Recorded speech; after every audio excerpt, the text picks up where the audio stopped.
Hello there and welcome back to the James McLean Sports Journalism channel. Now, I am carrying on the series that I started last week or yesterday, depending on when this is uploaded. It could be another day entirely. The series of how I began writing for or producing content for X publication. Last time out, we began with the non-league paper.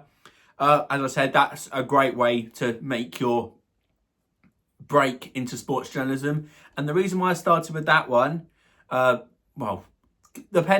knowing what's coming next in this series maybe will contradict this, but I started with the non-league paper because of what I'm talking about today. I used the non-league paper as a platform to the publication which we're talking about today, which is GiveMeSport. Now, if you don't know what GiveMeSport is, you clearly are not that into sports journalism.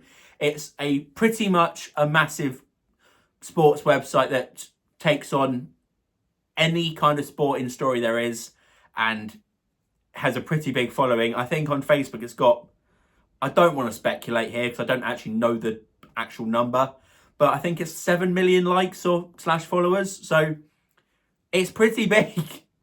So that is what we're talking about today. So let's set the scene again like I did last time.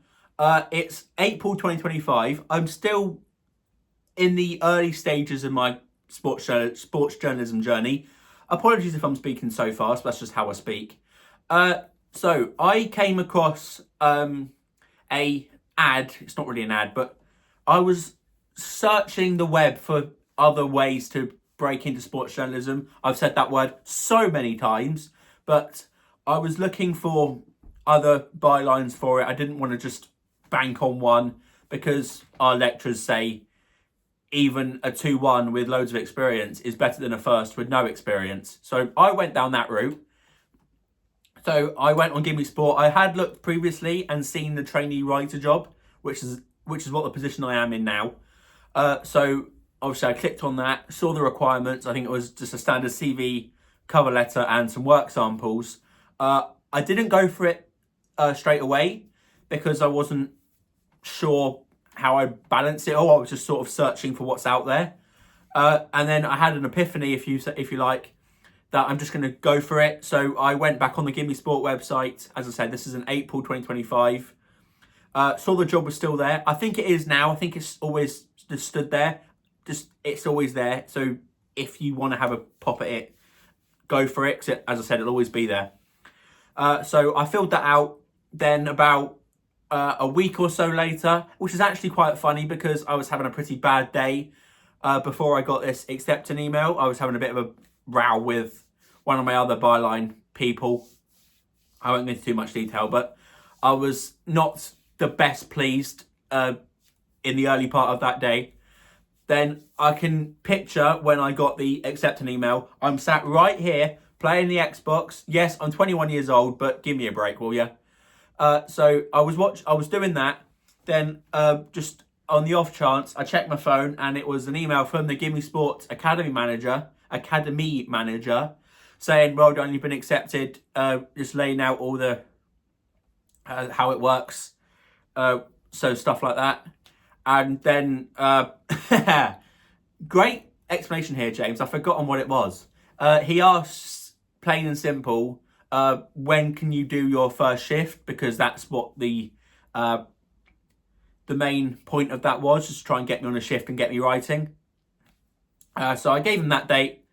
Then when the time came, which was actually just a note, GiveMeSport, which is really good because it's literally as you'd expect a trainee role to be.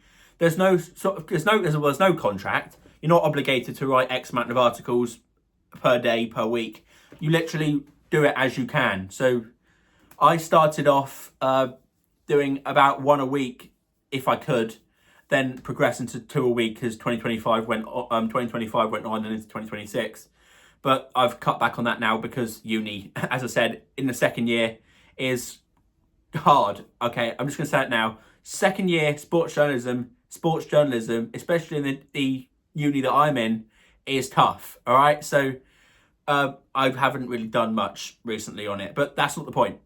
The point is, it's a great way to obviously put your name out there, as I said, and it's a massive brand. So if you get your name in there, you're on to a winner. If you can sustain that level and get in there early, as I did, and I was still my first year when I got into GiveMeSport. So it can be a great leapfrog. And as I said in the last episode, you've just got to give it a crack. You may not have much writing experience, but if you see a job you like and it's asking for samples, just write stuff. It doesn't have to be a certain word count. Just 300 words, I'd say 350 words. That's a standard size news story that you find on BBC or any reputable and big other news organisation. So just write.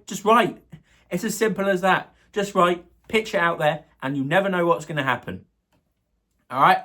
So as I said, it came to the day where I was about to start my first shift, and also what's really nice with GiveMeSport is they've got their own sort of workspace where the editor contacts you, they send you a piece, and you write your own story about it. And just to sum up, the process of you doing the articles and sending them is as simple as I just said, the editor sends you a link to an already published piece and sends you the angle that they want you to take.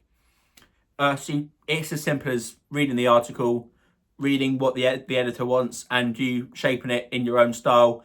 They let you have somewhat creative freedom as long as you don't make a blaring bad error that's going to get them into legal trouble or disgrace the name for whatever other reason. Just get the angle that they're asking for. The structure within reason is a standard sports journalism article structure, but what you put in there is sort of your own thing. So obviously you need the main parts first, then the filler, and so on and so forth. If there's any quotes in the piece, that's the structure you have to take. But the bits you put in there, that's your own thing. And as long as you get to the angle that they're after, then you're pretty much sorted. So the bottom line is, I came across a ad or a job posting for a trainee writer at GiveMeSport on the off chance, looking for other bylines to improve my portfolio. It asked for a CV, cover letter, work examples, and I think something else that I can't quite remember. But that was what it was asking for. Sent that away, and about a week, 2 weeks later, got the acceptance email. Had my first shift, I think the week after that, and now I'm at a point where I've got done over 60 articles for GiveMeSport. So again, bottom line, just like last episode, just have a go. All right. You don't know what's going to happen. If you see a job you like, read up on it, look at the requirements. If you can fulfill them, just apply. Okay. So that's it for this video. I hope you enjoyed it, and I'll see you guys soon. Goodbye.